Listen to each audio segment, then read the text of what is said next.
Welcome to the Advance Impact Legacy Show. I am really excited today to be able to introduce and host a very special gentleman indeed. One of the people that I hold in high esteem and actually rate him personally as within the top 10 of coaches that I know on the planet. Okay. We're joined today by the one and only Mr. Rob Salter. I think in the coaching world, he's definitely London's hidden gem, hidden secret. And I think that's probably worldwide as well. But for those of us that know Rob, we understand his integrity to the quality of coaching, his own personal journey, which I think brings a lot of richness and depth to the coaching experience.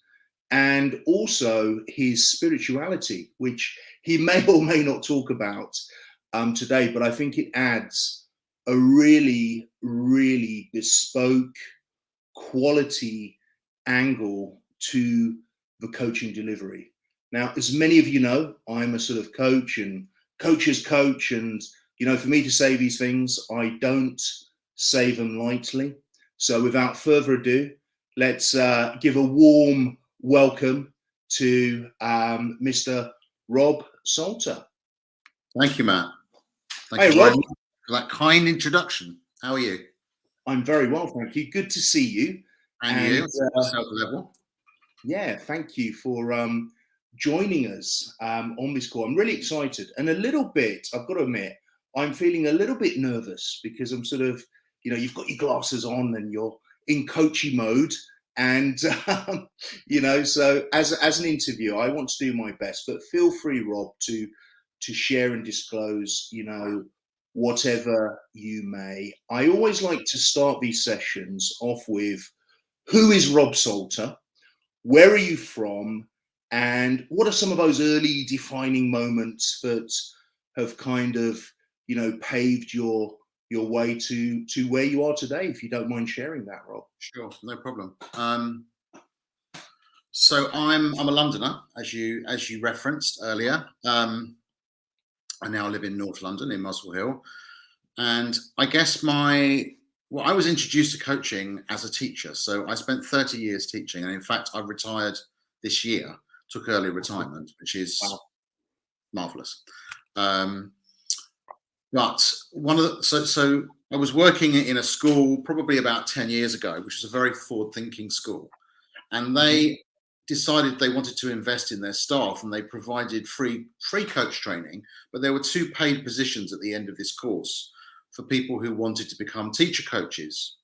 Right. Now, prior to that, I had created a free website, a free resource for teachers on managing behavior in the classroom, and I'll talk about that in a minute. And so I thought I was really into this coaching idea. Didn't really know what it was, to be honest. So I asked for a free session with another colleague of mine who was a coach. He just asked me loads of questions, which was kind of interesting. Okay. And he said absolutely nothing. And I was kind of, this is kind of interesting. And then after a while, I got into the coaching session, and I realized, he wants to listen to me. Okay, fine. That's new and good. So I kind of got hooked on this coaching idea. Luckily, I got one of those paid positions, and I became a teaching and learning coach. That's where I fell in love with coaching. And then when I left education, I had a sort of break before I retired, and I started I think I wrote this on my bio. I started an educational consultancy, and I was working remotely with schools, coaching teachers virtually, going into schools, training staff, doing what they call in-service training for teachers around behavior management, but also children with learning difficulties. And that was kind of the beginning of my coaching journey. Great. So, I mean, just to rewind a little bit, when you were a young, lad, like most of us in London, probably riding your bicycle around the streets and playing a bit of football, licking apples off the neighbour's tree, maybe. Did you ever think that you would get into coaching, or this type of field? I mean, was that No, anything you thought? my dream was to be an actor. Ah, okay, interesting. Probably not when I was climbing trees. I think my dream then was, I don't know if I had dreams at that point. Um, but certainly when I was at school, I had a drama teacher who really inspired me. In fact, I became a drama Wow. teacher for quite a Okay. long time. But I wanted to be an actor. I got hooked. I got the bug, and actually, a lot of my acting training ended up in my coaching of teachers, because I had a realization one day. I'd spent a lesson teaching my A-level drama class how to act. You know, Right. what do you have to do? How do you become someone else? How do you believe that you are who you say you are? And then Hmm. in my next lesson, I was observing a young teacher who was not very confident, didn't believe that he was Right. who he said he was as a Yeah. teacher. And something in my mind clicked, and I thought, hold on a minute, these two. So I started teaching acting technique to teachers, and that was kind of the basis of my work in managing behavior. I wrote a couple of books based on it. One was about classroom presence, which came Right. as a result of having my ideas out there on my website. Educational publisher contacted me. So I was kind of going down that very much educational route for quite a long time. Interesting. Really, really interesting how the acting has kind of fed into your coaching work with teaching. And I'm guessing a large part of that would be the state management, right? Because actors are usually masters of that being piece. Is that correct, or That, have I gone that is offline a correct. little? No, that is very true, Matt. But that piece of the jigsaw only really fell into place the last 5 years or so, when Okay, I discovered the three principles, which maybe we'll talk about later. But I'd love to. that was my route into managing my state and making sure that I was not reactive to what the children were Right. doing. Because as soon as you get into that mode, you've lost the game completely. Yeah, it's pretty much 90% of the world's problems are because of reactive responses, I guess. Yes. I would imagine.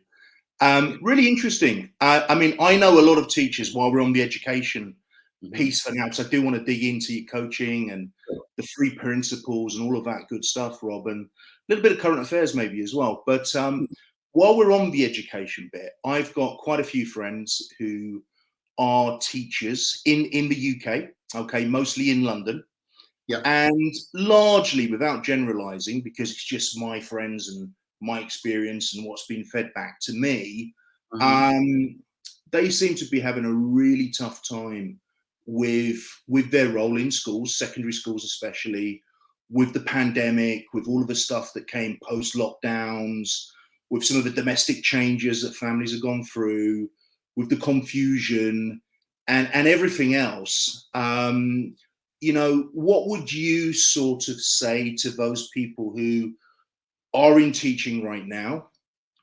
and maybe just don't know where to go from here? What, because your journey really has been about sort of, evolving out of that, but then there will be career teachers that are meant to be teaching. It's their purpose. And what do Yeah. you say to those people, Rob, if you have anything to say to them? To be honest, Matt, people watching this, if I could have one sort of wish for what they might learn or what they might do after watching this, it is just to go and check out the three principles as an idea and Right. apply it to your teaching. I've actually I don't want to sort of give too many links or whatever, but I've created a YouTube channel fairly recently where I actually talk about this. And there is a specific book that I used to use, written by a coach, a three principles coach. And what is amazing about this book is that it just grounds you, it grounds your mind and your thinking. It's quite extraordinary how he's written this thing. And Wow. I used to use that before I went into work. And the reason I would use it is because after I became calm and grounded, I would not be nearly as reactive to the Right. children. So I would be able to go about my day, um, my rule of thumb was I'm going to walk into work happy and I'm going to leave happy, and whatever happens between then is whatever happens. Because if you've ever taught, I mean, if you've got kids, you'll know this anyway. It can be very fraught, and they can get very emotional, and they can be very reactive to things. And of course, the whole pandemic has thrown everything up in the air for kids. Yeah, A lot of them don't know where they are. They were told to be learning online, and now they're told to forget all about that and come back into school. They're very confused, right. and that's totally understandable. So that's going to make things harder for teachers than it already was. So I think it's even more important Yeah, to get a handle on what you just described as state management, if you can. right. Absolutely. And that, of course, feeds into emotional intelligence and so much more. Yes. But I think that idea of state management, when I'm on a sales call or if I'm doing a negotiation in a business meeting, I know that the most important thing is for me to get into state, which isn't sort of necessarily a high powered state. It could be a very silent state, it could be a very grounded state, it could be a very fluid state. But Yeah. I know for me personally, that's really, really key. And I think when I've served clients at my best, I've been in state and been flexible to sort of dance with the state that they find themselves in and move them, sort of forward. I would add something to that. I agree with Yes. everything you said, and I would simply add, and not to be influenced by their state, because obviously you're choosing states to come in with. They're Yeah. having, particularly young people, their state might change in the moment, and so it's Yeah. massively important to keep your state stable for them. They need Yeah. that. That's very, very true. And I'm guessing I haven't worked a lot with young people. Don't have enough grey hairs, I think. I need to work on my patience a little bit. Yeah, mine are coming. Mine are coming. Um, but you know, um, I have noticed that people that have worked in depth from the heart with young people Yeah, seem to gain a real wealth of experience. And I'm guessing that has kind of fed into everything that you do as well, Rob, right? absolutely. I mean, one of the jobs that I loved actually the most, and I do miss that aspect of it. I had it might sound strange, but I had the good fortune to work in a secure psychiatric unit in a Wow. school, and this unit was for children with eating disorders. And I worked in two of those units based on connections that I had from teaching. Right. And watching, I think the reason that I felt so blessed to be able to do this work was because you're actually able to witness children coming in at such a low level, at such a crisis point, and you Wow. meet them to begin with at that crisis point with their parents who are obviously tearing their hair out. They don't understand what's going on, and you can be part of the process. It's a massive team process, of course, but you could be part of the process of them rebuilding themselves and rebuilding their lives. And by the Right. time they leave, I mean, it's a fairly draconian environment because it needs to be, but by the time they leave, they are a different person. And Yeah. that's wonderful to be able to see. But you're absolutely right. I think the key there is, as this is something else you'll relate to, is rapport. So how deeply are you able to create rapport with a young person to the point where they will trust an adult in an environment where they don't trust any adults? Wow. Because a lot of what's gone on is systemic stuff around the way that they feel about their education, their parenting, their this, their that, their mental health, maybe what's going on social media, their friends. And so for you as an adult to create that trust with that young person is part of the thing that aids their recovery. And it's a privilege to be able to do that. Wow. That's some real light bulb moments going off for me there, because I in the past have tended to kind of just rush in speak to the young person who in reality is not even listening, and try to give them an instruction because I'm older than you and I've got a beard, right? And it doesn't work. I mean, it's just like, doesn't work.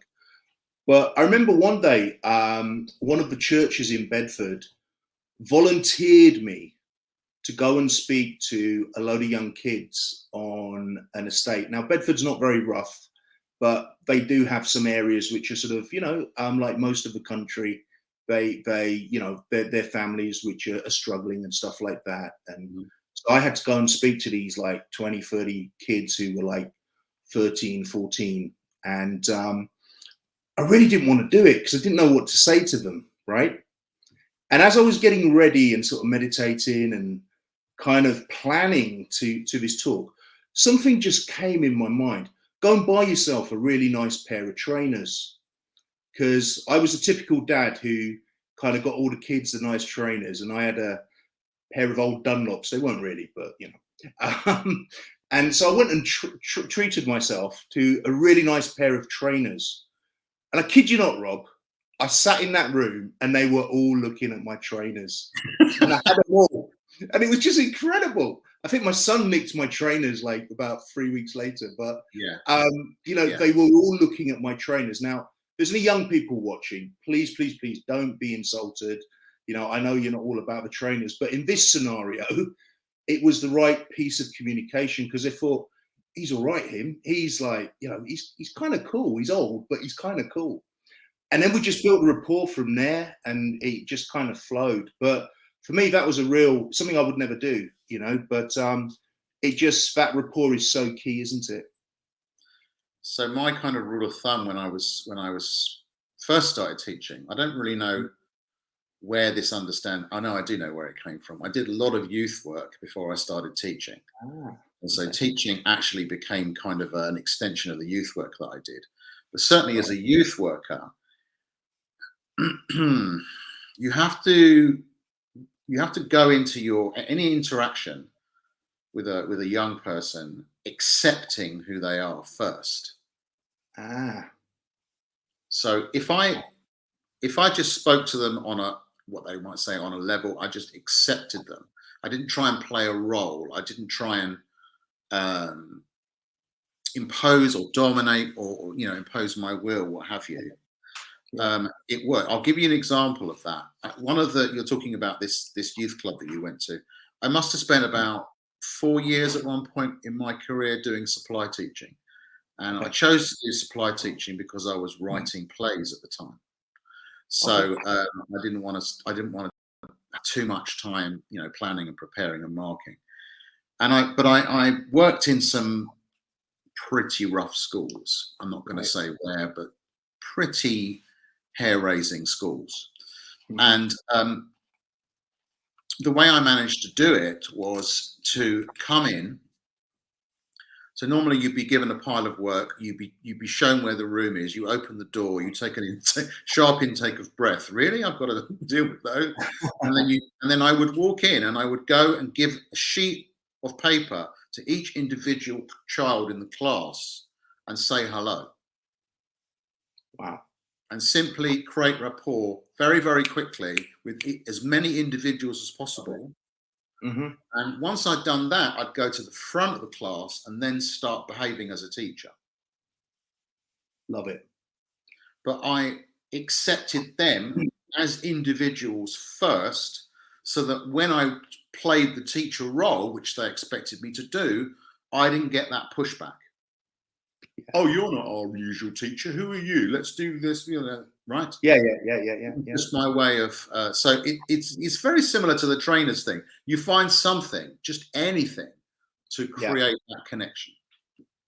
It's amazing, because just as you're relaying that experience and that tool that you've used really, really well there, I can just see that the barriers are dissolving, because you've accepted them, you've said hello. They're not even relating to you as a teacher. No.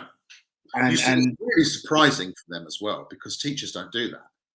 Yeah. So we will get into, coaching, but I'm just very interested on this point. I know some of the viewers will be. why is this stuff? I know you're a clever guy, Rob, but there must be other people from the educational world thinking along these lines, right? Why isn't this taught? Why isn't it implemented? In the UK, you know, they've spent a lot of money on these free schools and loads of different stuff. Why hasn't anyone implemented any of this stuff? You know what? Or have they? And it just don't get me started, Matt. Yeah, we could be here for a very is that long another show? That's another show. time. I'll try and put it briefly. I mean, this may not be the answer that you're looking for, but I'll give it to you anyway. Part of the research that I've done, I want to write a book about this, Right. Because I agree with you completely. But so I was put onto a piece of writing, and I'm trying to remember the name of the philosopher, and obviously it's just skipped my mind, but it'll come back to me. He talks about the John Stuart Mill. He wrote an essay called On Liberty. And he makes a distinction between mediocrity and excellence. Right. And he basically says institutions breed mediocrity rather than excellence. Right? So back in the day before there was formal education, the children of the rich would be educated by private tutors. The education system as it is has come about as a result of the Industrial Revolution and the need for mass literacy and numeracy. But effectively, these institutions are machines. If you think about it, they're basically machines. So a tutor might have taught you 4 or 5 different subjects, and we decide randomly to split the subjects up amongst different specialist teachers, and the children go like on a production line from lesson to lesson to lesson. So what's the oil that keeps the machine moving? It's coercion, isn't it? It's discipline. And back in the day, that discipline was enforced corporal punishment. Yeah, physical, yeah. Right? So once that was taken away, nothing was put in its place. And I remember clearly going to work in my first school where there were some teachers who'd been at the end of their career, who'd had 40-year teaching careers, and they started their careers, some of them being the people that implemented the corporal punishment. Right. And then when corporal punishment was taken off table, these people were left without any kind of they hadn't developed any discipline skills, they hadn't developed any rapport because they didn't need them. Yeah. And they were left floundering. Right. So new teachers coming in have got this kind of institutional difficulty to navigate, as well as what it does to them personally. I mean, I was funny before we spoke, I was on Twitter this morning, and there was a newly qualified teacher who just resigned after half a term. And she was just saying, I've never experienced mental health problems like that. And that stress that you experience in your first year, all teachers will recognize that. It's real. It is real. So what I was trying to do with my teaching, with my training and coaching, is to work with teachers in their first year and just give them those skills. Yeah. The answer to the question is, why is it not available? That's a great question. Yeah. Great. Well, it was a great answer, Rob, and it makes perfect sense to me. I went to a school where I think 3 years before or 5 years before they'd stopped the corporal punishment. But of course, the old boys who were sort of coming up to retirement, they still had the cane and the slipper in the drawer. And they were not stopping it for anyone. Okay. So we still got it. It wasn't as formal. And but yeah, we still had it, even though it was totally illegal.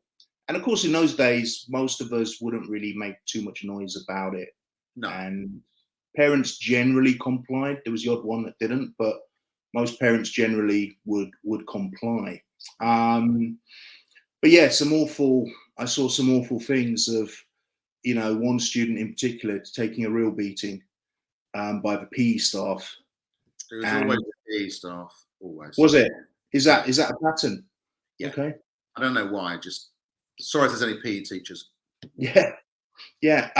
But this guy, yeah, he's recently got in touch with me on Facebook, and he's lost his mental health and everything, like totally. He's just fallen apart.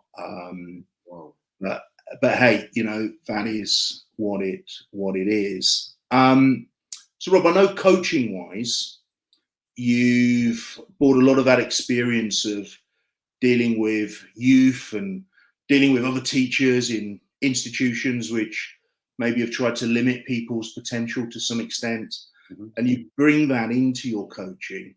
And I know you've gone through a lot of coaching modalities. You're very rich in terms of coaching sources, which I think is really, really important. But I know you had a bit of a hiatus with the free principles. I know you're not a pure free principles person because there's a lot more in your toolbox. But I know definitely we had a conversation about the free principles. And for those viewers that don't know what the free principles are, we're going to get into it. It's a very important aspect of coaching. It's a huge contribution to the coaching, fraternity, if you like. So, Rob, would you sort of, in simple language, sort of tell us what the free principles are, why they're important, and why you really sort of gelled with them and have utilized them? Would that be okay? Yeah, of course. Again, sorry to plug my YouTube channel, but there's a whole video on there about it. But I'll just praise it. So the three principles are mind, thought, and consciousness. Oops, I keep going the other one. So I will use a metaphor. I think we both like metaphors. So if you imagine you're in a cinema, if you think about when you walk into the cinema, they turn the lights down. So why do they turn the lights down in the cinema? Because they want you to suspend your disbelief. And they want you to believe that what you see on the screen is reality. Right. Okay. So if you, I'll start with this bit. So you go in, you watch the movie, and I don't know about you, but when I walk out the cinema, I often have this feeling of being disoriented. And you go back into reality and you're kind of like, oh, that's the real world. Right. So if we use these principles, if you imagine the projection booth in the back of the cinema, the film going through the camera are your thoughts. The light projecting the movie onto the screen is your consciousness. So what you're seeing throughout your day is actually a projected image that your thoughts and your consciousness are creating. Okay. It's like being in a cinema. And then when you walk out of the cinema, you come into the last part, which is called mind, which is who you really are. So I'm going to give you a quote that I just wrote down this morning because I think I was explaining to you I have this morning ritual, and part of it is reading a bit of three principles. This is not the sweet sharing book. This is another book by an amazing three principles coach called Amy Johnson, and she writes this. She says, we never say I am my breath or I am my heartbeat, but we do say I am my thoughts. So for some strange reason, we believe that the image that's on the screen is real. And the reality is we are creating our experience of life through our thinking moment by moment. And it's our thinking that's creating our emotional response to that. And it all seems incredibly real. It isn't. Does that do it? So interesting. So interesting. Wow. Yeah, it's really, really interesting, isn't it? It's really interesting. And then when you so effectively, the pure three principles, guys and girls, talk about Sydney Banks, who first had this kind of spontaneous experience of this, and he started teaching it. However, if you have had any experience yourself of mindfulness, for example, or meditation, or even various forms of Buddhist practice, you'll be very familiar with this. I am not my thoughts. Yeah. What's our real identity lies underneath our thinking, and it's only by calming our mind down and grounding ourselves that we're able to experience the reality of who we are. Now I'm going to give you just one more practical application of this from when I was teaching. Right. The last school I was in, pre-retirement, very difficult school, very, very tricky. And part of the reason it was tricky was because the kids were so bright. They were extremely good at misbehaving, and they were really subtle. really subtle about it. So I walked into this school, and I had a horrific lesson in my the first year, probably the first term of my first year, absolutely horrendous. Wow. And I came out, my mind was buzzing, because my thinking was activating my emotions. I was, obviously thoughts about myself. How can you be a teacher for that long and not be able to deal with the self-judgment, all this kind of stuff? Then I went home and just sort of read a little bit of, stuff about three principles. And then I allowed my mind to calm down. When my mind had calmed down, when my thinking had calmed down, I got this wisdom, this kind of instinct. Oh, that's what they were doing. Right. There was this little thing that they were doing that they knew to do that would just throw everything off. Yeah. That would allow them to riot, and do whatever, because the teacher couldn't process it. They were that bright. Right. And the point about it is your inner wisdom, your mind, your instinct will never let you down. It will always provide you with the answer, but you have to calm your thinking down enough to get to that point. Wow. Wow. So it's calming the thinking down. Calming the thinking down, Mhm. and allowing your true self, if you like, your wisdom, your insight, your mind, to tell you what it needs to tell you.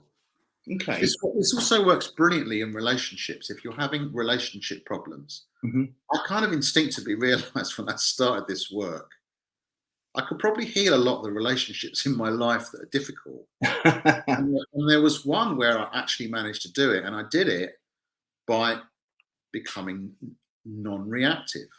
So this person that I was in a relationship, this friend of mine, I would Yeah. get triggered all the time, get triggered by what they do, triggered by what they do, and Mhm. become emotional and then reactive. And Yeah. then I just calmed my thinking down. I just thought, okay, I'm actually going to have a conversation with this person. And I managed to do it in a really calm way. And I just Mhm. expressed myself from how I was feeling about this, what this meant to me. And the person got it completely. They just got it, and they took responsibility for what was going on. And I know I would not have been able to do that prior to having that experience, prior to having that understanding and that insight. Yeah, So it's very this process works spontaneously, fortunately or unfortunately, on insight. You can't manufacture an insight. You can't sit down one day and you say, you know what, today I'm going to understand the principles. I'm going to have an insight. It doesn't work that way. It's spontaneous. If you expose yourself to the practitioners, if you read a little bit, if you get involved, after a while, things will start to click. Once Right. you hear the same thing explained in a number of different ways, maybe somebody watching this might have an insight. Yeah. You'll get that insight, and once you see it, you can't unsee it. Now, Rob, I mean, you're a Londoner like me. I've kind of moved out, but not too far away. And half of my town is from London anyway, so I still feel a little bit connected. But London is probably one of the most diverse culturally cities in the world, I would imagine now. Yeah. Does this stuff work cross culturally? Because when I've been working in business or when I've just been mixing in different cultures, I find filters come up and people sometimes get offended, whereas like I wouldn't get offended, or in London someone won't get offended, but in the Far East, like someone takes it a different way. Sure. Does this stuff work cross culturally, in your opinion? I would say it should do, because it's Yeah. about thought, and we all think. Mm, right. You know, we Hmm. may speak different languages, we may have different cultural references, but we all Yeah. think. Yeah. Okay. So So slowing the thought down. yeah, it's slowing your thinking down. Mm-hmm. Um, so again, this book I was reading this morning, Amy Johnson talks about her children. If you've ever been around young children, or Yeah. you've had young children, you'll see that they are, that they're not thinking selves, are they?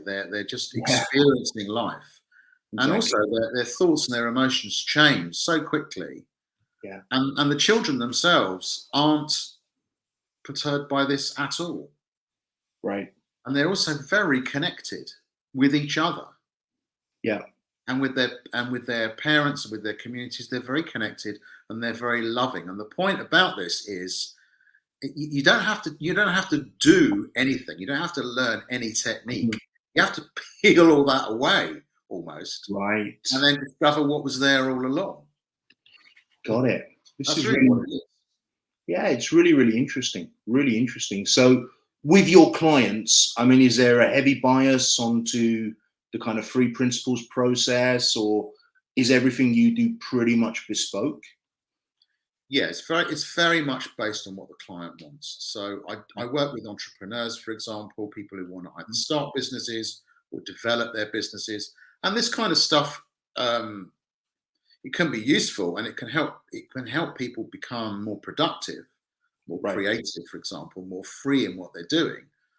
But they also are going to need some practical help and advice. They might need to set some goals. They might need a bit of accountability. You know, so it depends. I mean, my previous work as a teacher was very much about presence, how to be present when you're speaking to Right. people, how to connect with people, how to create rapport with people, all the things we've said, state management, that kind of thing. So that's all still there. The three Yeah. principles is something that kind of, I guess, underpins it. Wow.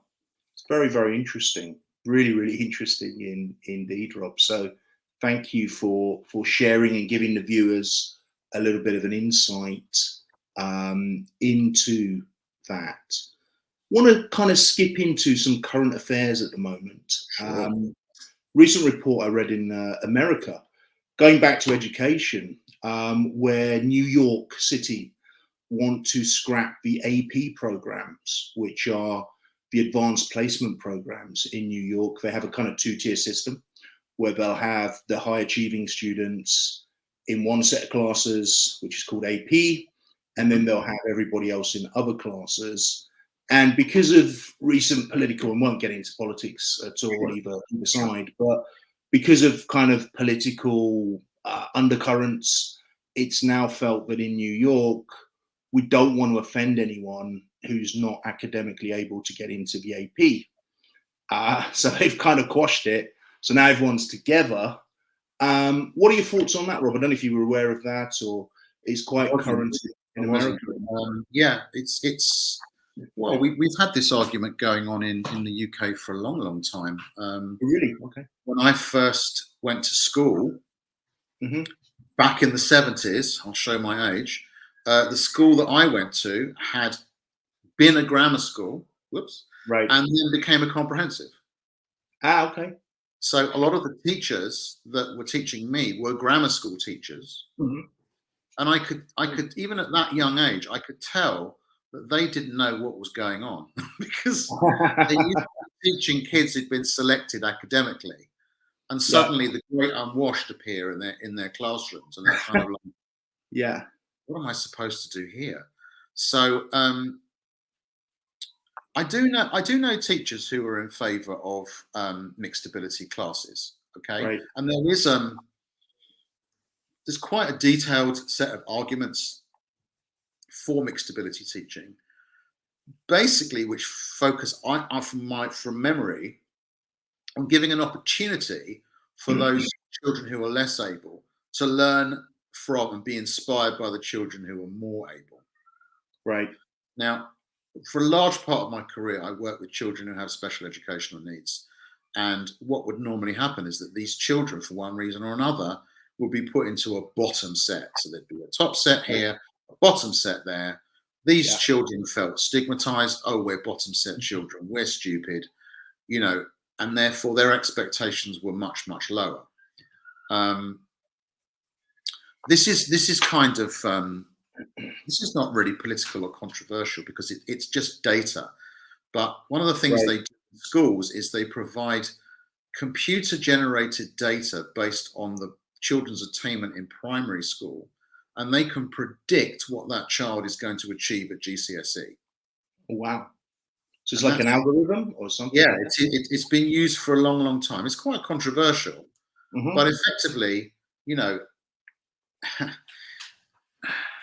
you tend to reach a level at the end of primary school And if you're down here, if you're down here in the primary school, you're going to be down here at the end of secondary school. It's Okay. quite unusual to make that leap up. Now, Right. there's been a lot of money put into the educational system to try and help those children who have the ability. Yeah. Those Yeah. children who really don't have the ability aren't necessarily going to reach those educational goals. So what I'm trying to say is setting makes sense. It makes sense for teachers. It makes sense for pupils. That's just my personal thing. So in terms of relating it to this, I think what's happening in New York is that they're having the same argument that we had. We want comprehensive education. We want the same opportunities for everyone. I can totally understand why they would want to do that politically. It doesn't work. Right. Yeah, my kind of understanding would be it'd be very difficult, but it would work well, because you'd actually putting people together. You probably compound the problem on both ends of the spectrum, right? Because the guys who are gonna distract and mess around are gonna have a domino effect, and then the people that are really focused are probably going to throw the other people out even more in terms of they're kind of because they're all in the same group. Bear in mind, you've got one teacher in front of them trying to teach all Wow. different ability levels. It's impossible. Yeah. Yeah. I want to stretch the ones who are really able, so they're not bored, because bright, bored children are an absolute nightmare. And at the same time, I want to support those children who need more. I can't be two different teachers. Yeah. Yeah. And let's face it, I mean, I don't know what the American pay scales are like, but here in the UK and much of Europe, they're not great. They're not very competitive in terms of the job market, right? No, not at all. Not at all. And as we've just been saying, the training is lacking. Oh, really? Okay. You think you're going to be trained to teach different abilities? You're not. Wow. Incredible. Incredible. So, Rob, we are living in unprecedented times. Indeed. Which, when you think about it, we're probably always living in unprecedented times, but I think you know what I mean. And there's a lot of people out there that I talk to, that I come into communication with, who've just had huge curveballs. Some of them are at the top of their career. Some of them are struggling. Others are kind of trying to redefine themselves. Some really just don't know what's going to happen, right? But many of them have had huge curveballs. And for those people listening, what would you say to them? Because I know you're somebody you've had your own journey and your own fill of curveballs, without going into it. But you're somebody that's moved and kind of, gone through that and used it actually to propel yourself into where you want to be. What would you say to those people that just don't know what to do? Okay, so this might sound like a bit of a trite answer, but it's related to Stoicism, which is something I've studied. There's a wonderful book you can read called The Obstacle is the Way, written by a guy called Ryan Holiday. And he is basically paraphrasing Marcus Aurelius all the way back to the Stoic philosophers. The obstacle is the way. So the thing that looks like it's you. Have you got it? No, I'll tell you which one I've got.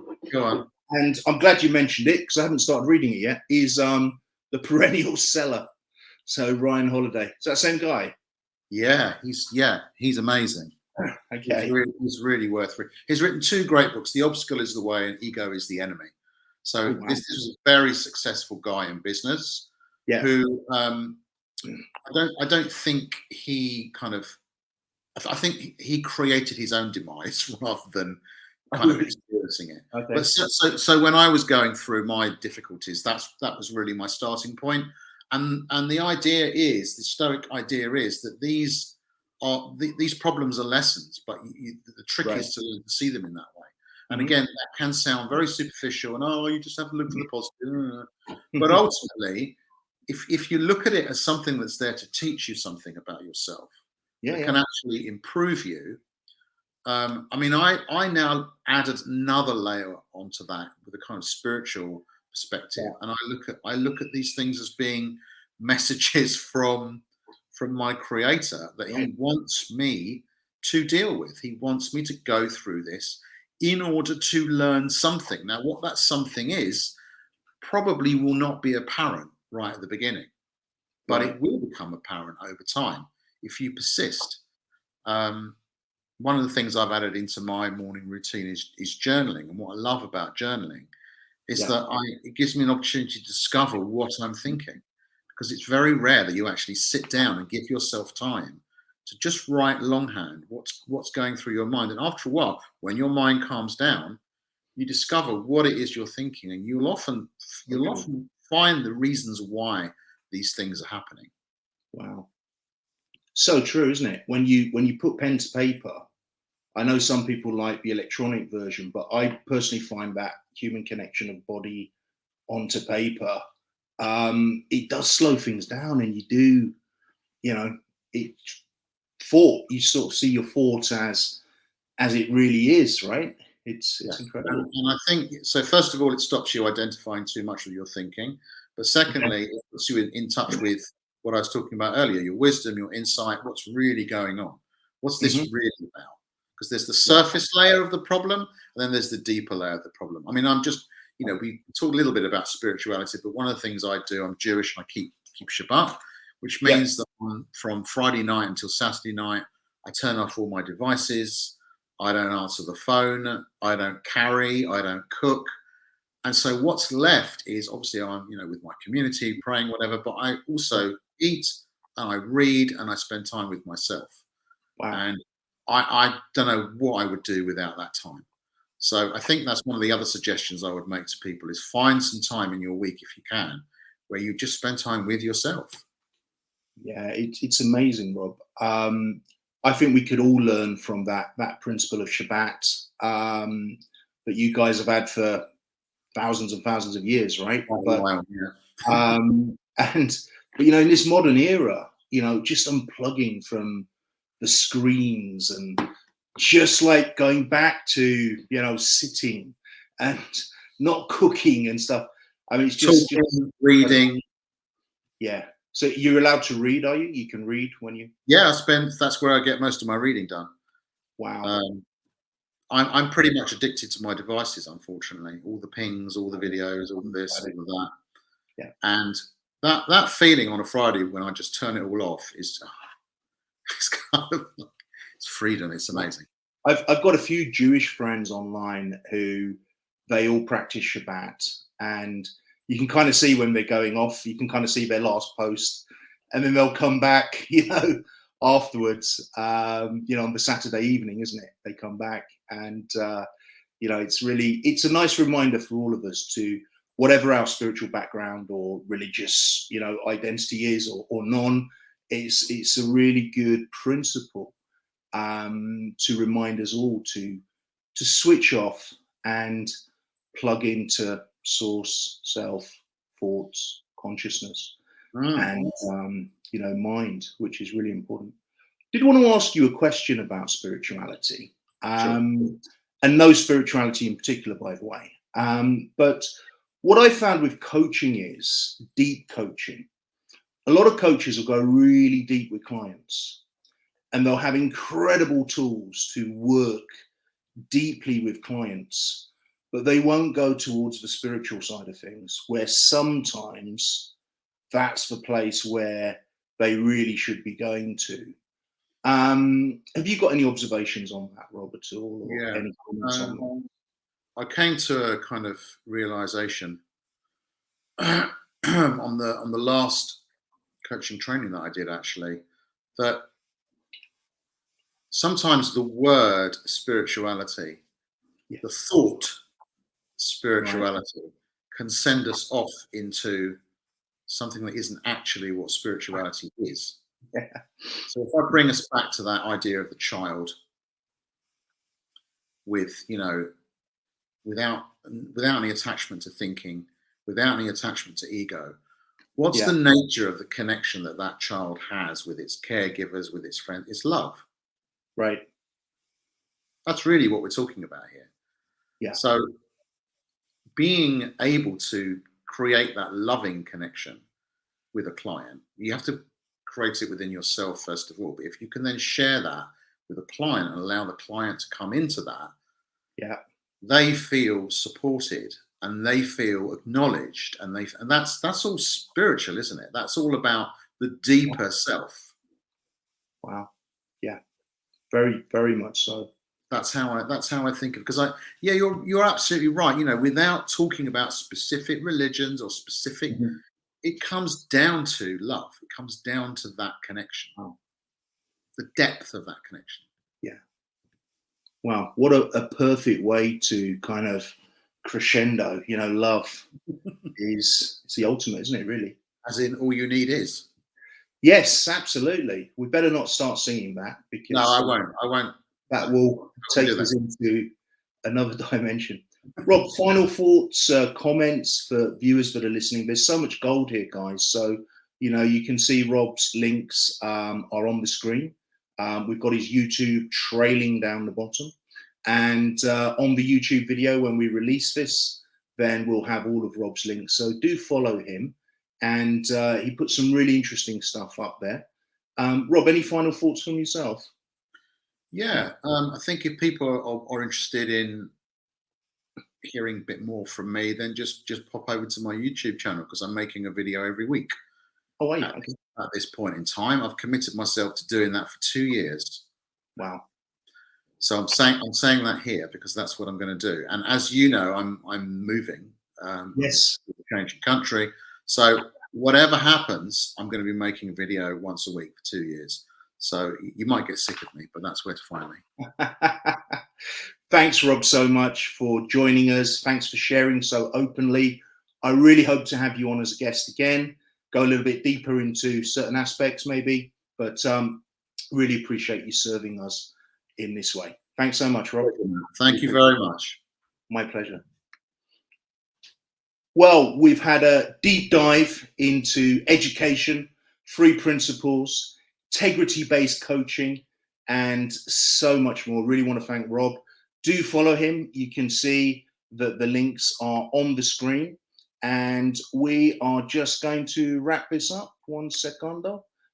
Do subscribe to the channel because that's where you'll be getting all of our content.